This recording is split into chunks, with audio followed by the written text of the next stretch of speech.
a fin de que quede grabado al principio que tú nos digas nombre y cargo. Sí, Amaury García Rodríguez, soy profesor investigador del Centro de Estudios de Asia y África del Colegio de México. Muy bien. El motivo de esta plática es tu libro de estampa erótica. ¿Qué es este libro? Bien, el libro es el resultado de una investigación de 7 años que comenzó como investigación doctoral, que terminó entonces o semi-terminó como tesis doctoral y que bueno, después entonces se convierte en el libro. Por lo tanto fue una investigación de bastante tiempo que implicó un montón de trabajo, implicó estancias de investigación también en Japón, trabajo con colecciones, trabajo con materiales de primera mano en japonés. ¿Por qué el tema? ¿Por qué el tema? Bueno, el tema es el resultado también de una serie de trabajos previos que empezaron con el estudio de la gráfica japonesa en general, de la estampa japonesa del siglo XVII, XVIII y XIX, y que continuaron entonces a tratar de buscar cuáles serían los puntos claves dentro, los diferentes ejes dentro de la censura y el control de la estampa japonesa, en general, o lo que se llama ukiyo-e, estampa del mundo flotante, y a partir de ahí entonces se detecta que la producción erótica dentro de ese mundo gráfico también fue sujeta a control. Por lo tanto, entonces ya se encamina la investigación hacia ahí, hacia ver si realmente fue controlada o no fue controlada y cuáles fueron las razones por las que fue controlada. Y además, otro aspecto que resultó muy interesante, eso habrá sido en el año 99, 1999, cuando se comienza este trabajo, y es que en esa época todavía esto era un terreno virgen. Sigue siendo un espacio de estudio que todavía necesita mucho, pero en esa etapa prácticamente no había investigaciones hechas sobre esto. Por supuesto, no estamos hablando del mundo de habla hispana, sino Europa, Estados Unidos o incluso el propio Japón. Me parece interesante porque abordado así, todo sobre estampa erótica parecería que antes es un terreno donde pudiera haber hasta lo ilícito, o algo muy liberal, y por otro lado, un control rígido. Claro. Claro. Ahí ese es otro aspecto muy interesante de la investigación, ¿no?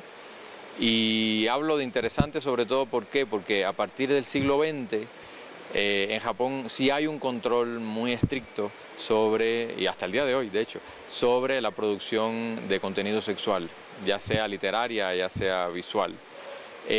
Por supuesto que ese control a partir del siglo XX y hasta el día de hoy tiene mucho que ver con las connotaciones de obsceno que se le da a ese tipo de producción o de pornografía que se le daría mucho tiempo después a ese tipo de producción. Sin embargo, en la época en que estas estampas se realizaron, siglos XVII, XVIII y XIX, el control no iba por ahí.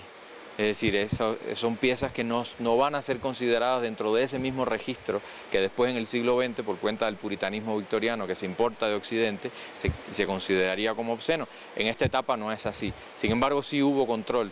Y el control no estaría vinculado con el contenido sexual de la producción, sino con las connotaciones de la producción dentro del marco de la gráfica popular y lo que implicaba la gráfica popular, lo que implicaba la cultura popular urbana y lo que implicaba en la industria editorial. Y por lo tanto también en ese sentido es decir, el crecimiento económico de la industria editorial urbana que formaba parte del mundo shonin o del mundo de la ciudad, o los comerciantes, los que brindan servicios, frente a la estructura de gobierno samurái, que era la que detentaba el poder político y militar, pero no tanto el económico. Por lo tanto, los controles van a ir sobre otros parámetros que no serían los que a nosotros inmediatamente nos vienen a la cabeza cuando vemos hablar de control de la estampa erótica. O sea que estaremos hablando de un papel distinto en cuanto a concepción sexual. ¿Qué tiene usted con esto? Un Japón distinto en cuanto a la manera en que la legislación considera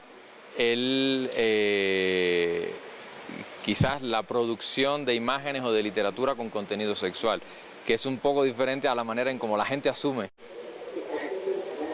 Es engañoso. Claro, claro. ¿Te lleva a hablar del concepto de sexualidad en Japón? La investigación no, la investigación se centra sobre todo en el fenómeno de la estampa, aunque hay una primera parte del libro, el primer capítulo básicamente, en donde sí me detengo bastante a analizar qué pasa con la terminología. Es decir, la terminología que se utilizaba para referirse a cuestiones como obsceno, erótico o pornográfico en el mundo moderno japonés y a la terminología que existía en el siglo XVII, XVIII y XIX para referirse a aspectos similares dentro del comportamiento humano o dentro de la sexualidad humana, ¿no? ¿Tendrá versión en japonés? Por ahora salió la de español, se está trabajando ahora en la versión en inglés. Que sería un tanto diferente de esta porque pues ya hay información nueva que habría que incluir y entonces la versión en japonés se haría a partir de la versión en inglés. Sería la misma versión pero en japonés y en inglés. Esperemos que en 2 años. Entonces, como investigador tendrás reacciones distintas. Claro, por supuesto que sí. Entonces, gracias por muchas gracias. No, muchas gracias a ti.